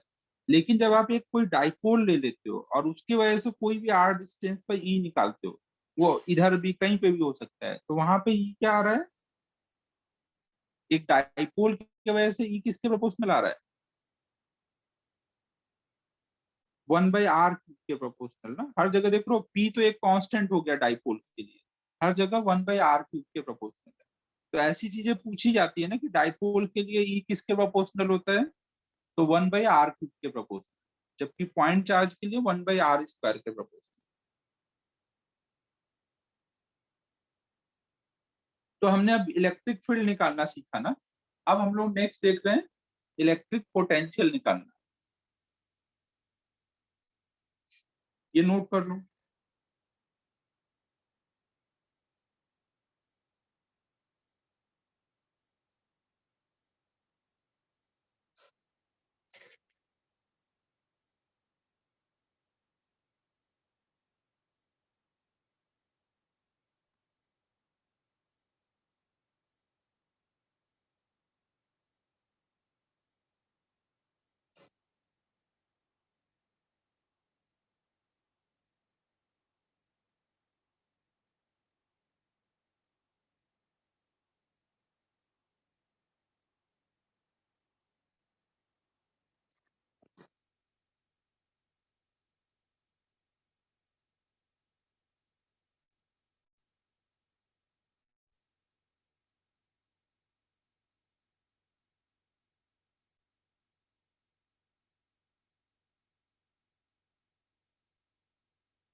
हो गया नोट?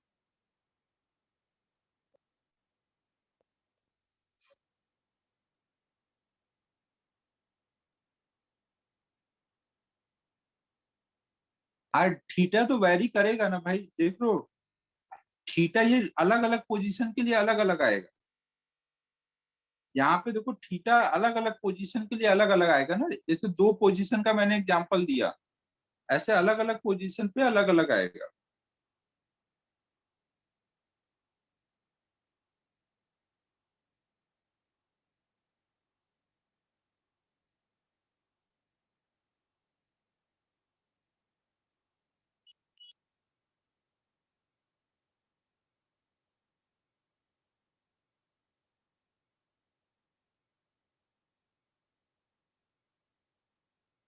अब नेक्स्ट हम लोग देख रहे हैं पोटेंशियल निकालना डाइपोल की वजह से, V ड्यू टू डाइपोल।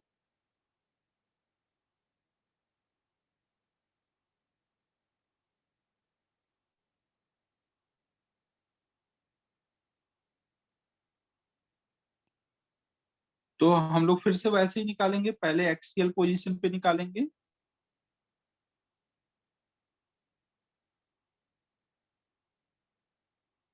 ना ये हमने एक डाइपोल ले लिया, जिसका डाइपोल मोमेंट P है। मतलब यहाँ पे आप मानोगे कि +2 चार्ज रखा है, यहाँ पे -2 चार्ज रखा है, बीच की डिस्टेंस कुछ 2a है, और इसकी वजह से यहाँ पर r डिस्टेंस पे हमें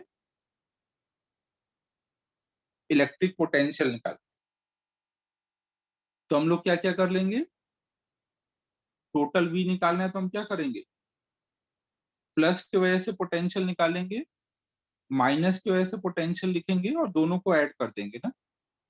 पोटेंशियल तो स्केलर क्वांटिटी है ना, प्लस की वजह से लिखेंगे, माइनस की वजह से लिखेंगे और ऐड कर देंगे। प्लस की वजह से कितना आ जाएगा, प्लस चार्ज की वजह से के क्यू अपॉन में डिस्टेंस की कितनी होगी प्लस वाले से, r माइनस ए। पहले भी देख चुके हैं ना, ये पूरी डिस्टेंस r है, ये a है, तो यहाँ से डिस्टेंस ये r माइनस ए, और यहाँ से देखेंगे तो ये r है और ये a है, तो r प्लस ए निगेटिव।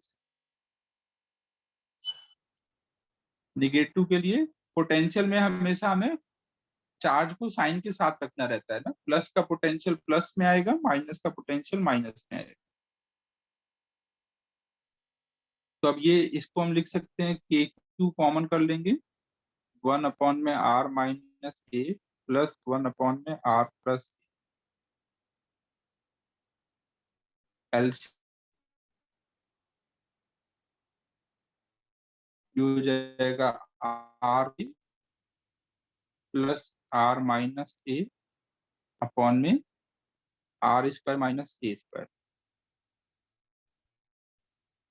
सॉरी यहाँ माइनस आएगा ना, ये माइनस चार्ज का ये माइनस रह गया लगाना ना, ये माइनस है ना यहाँ पर।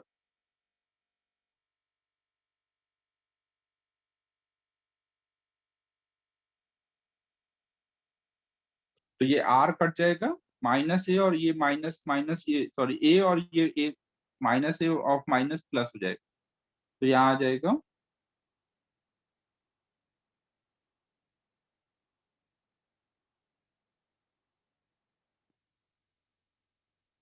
Q इंटू 2a को P लिख देंगे, तो हमारा V इक्वल टू आ गया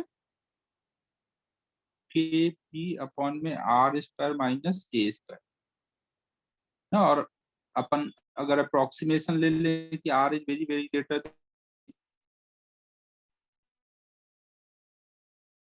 K P of r square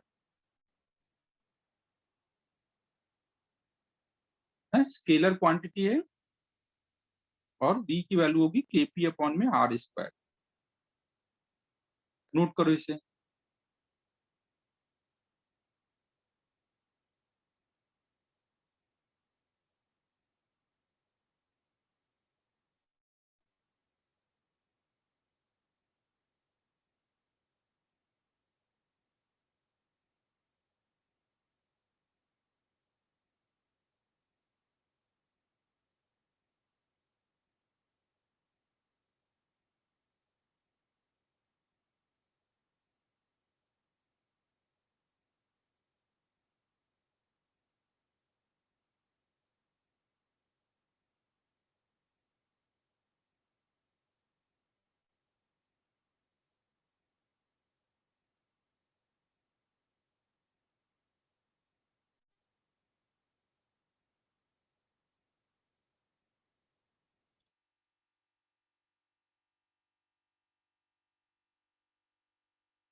हो गया।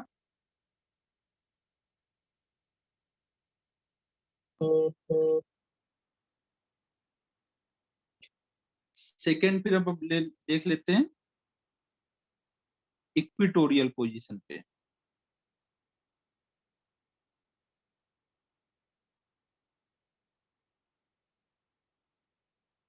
इक्विटोरियल पे क्या हो जाएगा, यहाँ पे हमने मान लिया प्लस माइनस क्यू चार्ज रखा है, यहाँ पर प्लस क्यू चार्ज रखा है, और इक्विटोरियल पे निकाल रहे हैं। इक्विटोरियल पे बताओ बच्चों कितना आएगा।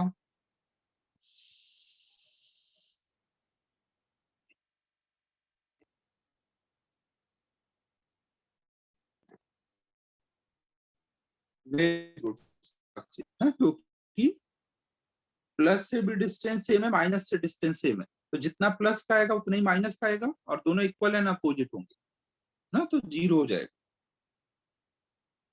टोटल भी निकालेंगे तो प्लस की वजह से आएगा के क्यू अपॉन में आर, आर मतलब R square plus A square, और माइनस की वजह से माइनस के क्यू अपॉन में आर। तो इक्विटोरियल लाइन कहीं पे भी निकालेंगे तो बी की वैल्यू जीरो आएगी। अब तीसरा कर लेते हैं कोई भी पोजीशन पर, ये नोट कर लो।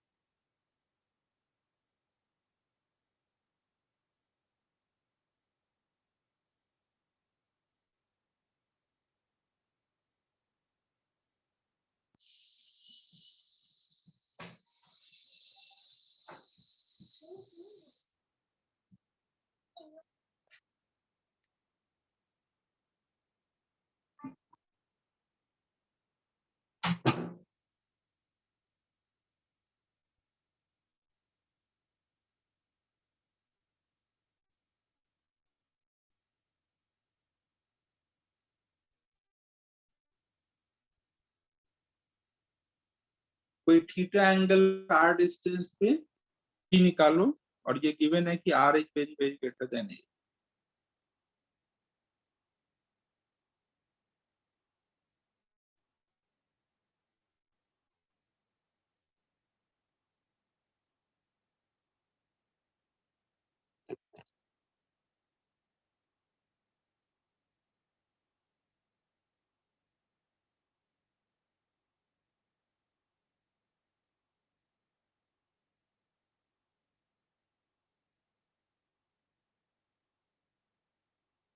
हाँ, K P cos theta by R square.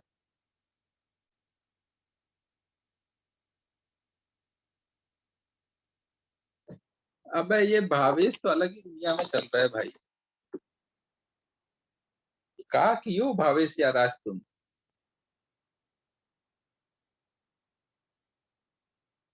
Integrate कर डाला, अरे यार क्या इंटीग्रेट कर डाले तुम।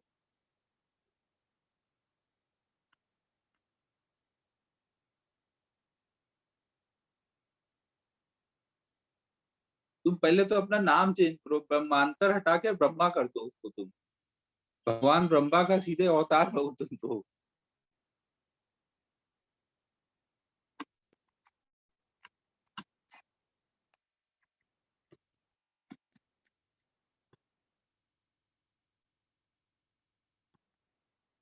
कहां से कहां तक इंटीग्रेट कियो।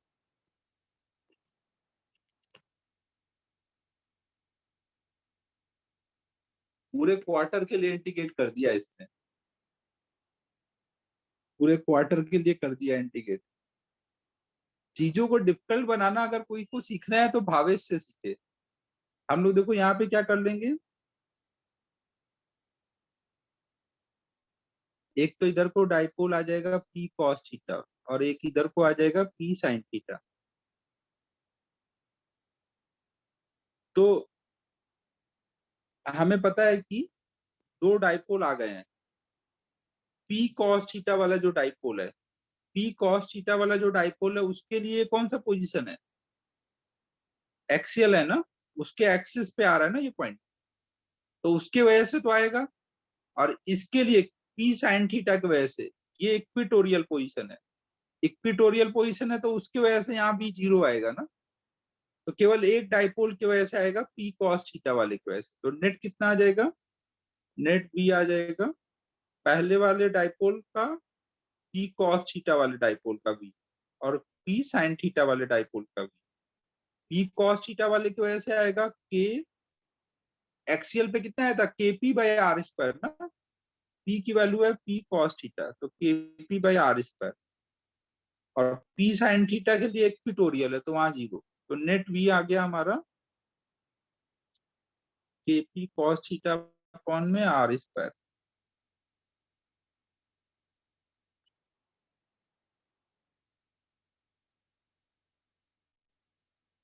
ठीक है, समझ आ रहा है क्या बोल रहा हूँ?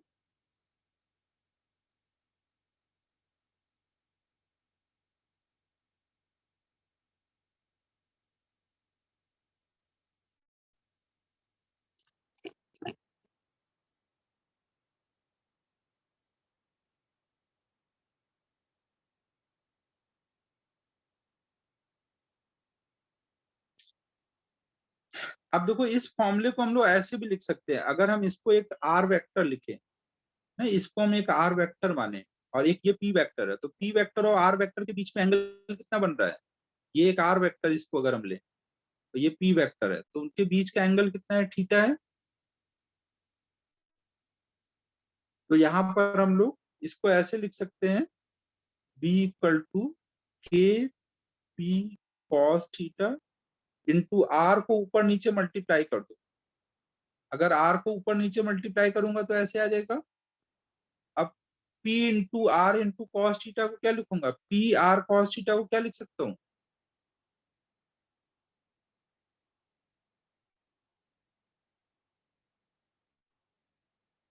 पी डॉट आर ना, तो ये हो जाएगा हमारा के पी डॉट आर अपॉन में आर क्यूब ना। अगर कभी आर वगैरह वेक्टर फॉर्म में है तो आप ये फॉर्मूला यूज करके भी वी निकाल सकते हो।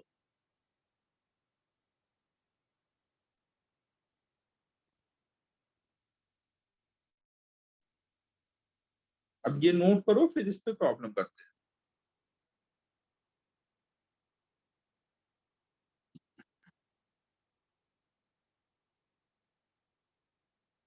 ब्रह्मा जी, जो तुमने इंटीग्रेट किया है उसमें आर और थीटा दोनों वेरिएबल है ना, ये ध्यान रखना ना, तुमने थीटा को कांस्टेंट मान के इंटीग्रेट किया है।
अब जैसे इस पे सिंपल सा प्रॉब्लम करते हैं। मान लो हमारे पास दो डाइपोल रखे हैं, एक एक्स एक्सिस के अलोंग पी डाइपोल मोमेंट का, एक वाई एक्सिस के along two P dipole moment का, और यहाँ पे एक पॉइंट दिया है 3,4, पॉइंट ए है। तो पॉइंट ए पर हमें पोटेंशियल की वैल्यू चाहिए। दो डाइपोल रखे हैं ओरिजिन पर और हमें पॉइंट ए पर पोटेंशियल चाहिए। सब यूनिट्स एसआई यूनिट में है, तो डायरेक्ट बस यूज कर लो इनको।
तो अब देखो यहाँ पर सब कुछ वेक्टर फॉर्म में है ना। नेट पी आप कितना बोलोगे, नेट जो पी है यहाँ पे लिखोगे P I cap plus 2 P J cap. या तो आप अलग अलग पी के वजह से यहाँ निकालो, या उससे बेटर है कि पूरा पी आप वेक्टर फॉर्म में लिख दो ना। आप अलग अलग एक एक पी के वजह से भी निकाल सकते हो। और आर वेक्टर लिख दो। आर वेक्टर कितना है 3 आई कैप प्लस 4 जे कैप। तो नेट अब वी कितना हो जाएगा के into P dot are upon में आर क्यूब। के पी डॉट आर करूंगा तो कितना आ जाएगा, पी मतलब नेट पी, आई का आई के साथ डॉट प्रोडक्ट करूंगा तो 3 पी, जे का जे के साथ करूंगा तो 8 पी अपॉन में ये कितना आएगा डिस्टेंस, ये आर मतलब ये वाली डिस्टेंस ना। ये अगर 3 है ये 4 है तो ये 5 आएगा ना।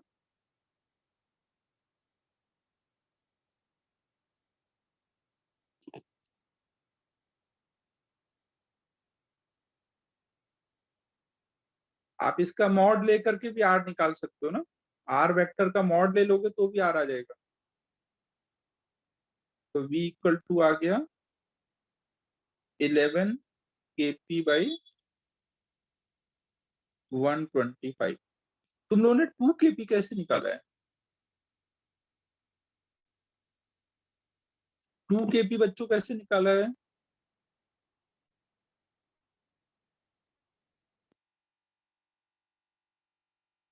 पांडा एक बार बता 2 कैसे आया है।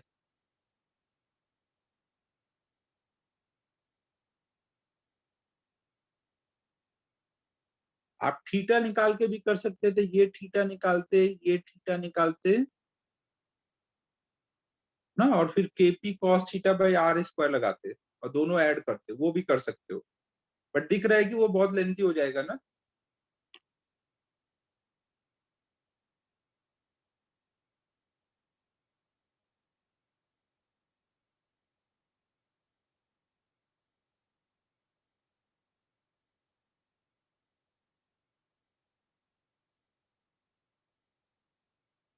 थीटा वाले मेथड से भी कर दूं। इस डाइपोल से ये थीटा देख लूं कितना है, और KP cos theta by R square लगा दूं। इस डाइपोल से ये थीटा देख लूं, फिर KP cos theta by R square लगा दूं।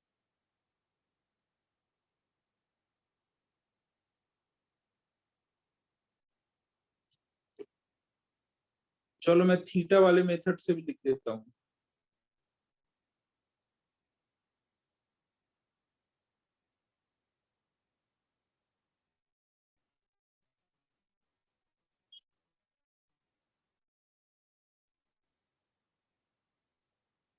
अगर ये 3,4 है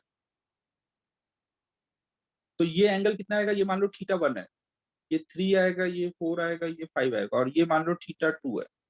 तो थीटा 1 कितना आएगा, कॉस थीटा 1 की वैल्यू 3/5, कॉस थीटा 2 की वैल्यू 4/5। ये सही है बच्चों, थीटा 1 की वैल्यू। अब एक डाइपोल ऐसे रखा है, इस डाइपोल की वजह से थीटा कितना लोगे, जिस पॉइंट पे निकालना है उसके लिए थीटा कितना लोगे, थीटा 1 या थीटा 2। इस वाले डाइपोल के लिए जिधर निकालना है उसके लिए थीटा कितना लोगे, थीटा 1 ना। पी से आर के बीच का एंगल, पी और आर के बीच का एंगल, ये आर है ये पी है, तो पी और आर के बीच का एंगल थीटा 1 होगा। तो हम फॉर्मूला लगा देंगे। फॉर्मूला क्या रहता था वी का, पहले वाले डाइपोल की वजह से निकाल रहे हैं, K P cos theta by R square formula होता है। तो इसमें के पी की वैल्यू पी है, कॉस थीटा 3/5 है, और आर स्क्वायर कितना है 5 है। तो 5 का स्क्वायर ये हो जाएगा 3 kp/125। फिर दूसरे वाले डाइपोल की वजह से देखो, दूसरा वाला डाइपोल ऐसे रखा है 2p का। तो दूसरे वाले डाइपोल के लिए p और r के बीच का एंगल कितना है थीटा 2, है कि नहीं। दूसरे वाले डाइपोल के लिए 2p और r के बीच का एंगल थीटा 2 है। तो इस डायपोल की वजह से बी कैसे लिखेंगे,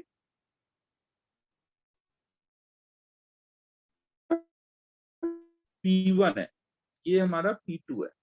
तो दूसरे डायपोल की वजह से पोटेंशियल मान लो V2 है, तो उसके लिए फॉर्मूला लगाओगे के पी, ये फॉर्मूला देखो यहाँ लिखा है ना, इसमें वैल्यू डाल रहा हूँ, फॉर्मूला तो दोनों के लिए सेम ही होगा ना, तो यहाँ पे वैल्यू डाल रहा हूँ के पी, पी कितना है दूसरे डायपोल के लिए 2p, और कॉस थीटा की वैल्यू कितनी है दूसरे डायपोल के लिए 4/5, अपॉन में सेंटर से डिस्टेंस, तो वो 5 का स्क्वायर kp/r², तो ये आ जाएगा 8 kp/r²। तो नेट पोटेंशियल तो सीधे ऐड कर देंगे, स्केलर है, तो 11 kp/125।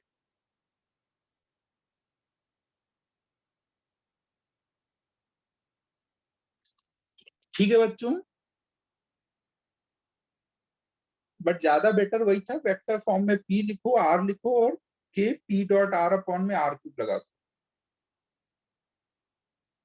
आज जितने भी फॉर्मूले लिखाए हुए हैं सब अच्छे से एक जगह नोट कर लेना, उनको रिवाइज कर लेना ना, सारे जो भी डेरिवेशन हम लोगों ने क्लास में किए सब एक बार खुद से बिना देखे हुए सॉल्व कर लेना सारे डेरिवेशन। अब देखता हूँ कुछ होमवर्क दे पाऊंगा इसमें।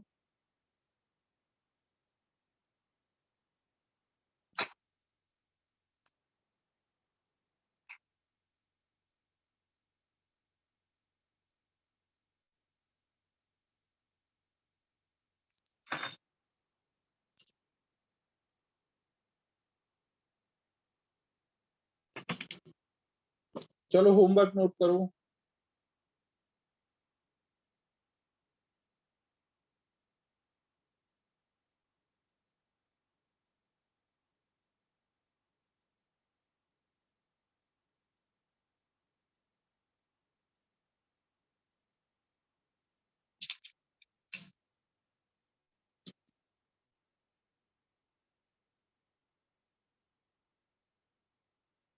इंटेक्स एक्सरसाइज 6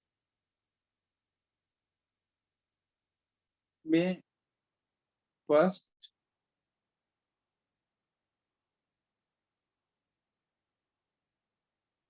थर्ड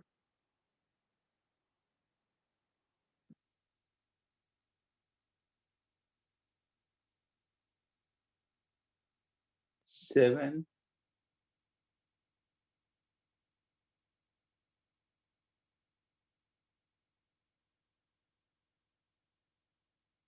9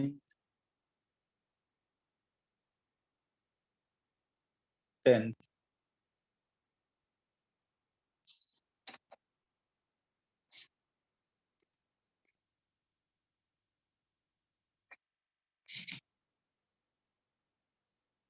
अरे हाँ यार, नहीं 5 नहीं आया पार, फिफ्थ वाला नहीं हो पाया था।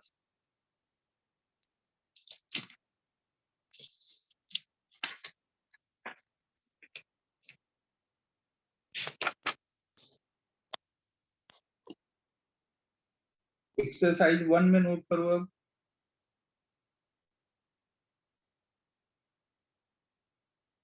46 47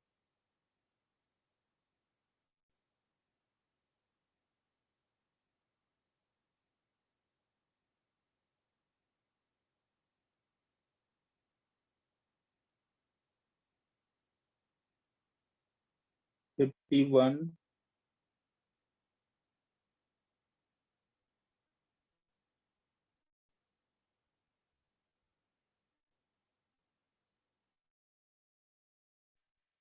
ठीक है, बस इतना ही कर लो। जो जो एक्सरसाइज 1 के जो जो हेडिंग में प्रॉब्लम दे दी है वो हेडिंग के प्रॉब्लम एक्सरसाइज 2 से भी ट्राई करते रहना ना, 2 भी साथ साथ करते रहोगे तो लोड नहीं आएगा एक साथ। ठीक है बच्चों, फिर क्लोज करता हूँ। Bye everyone.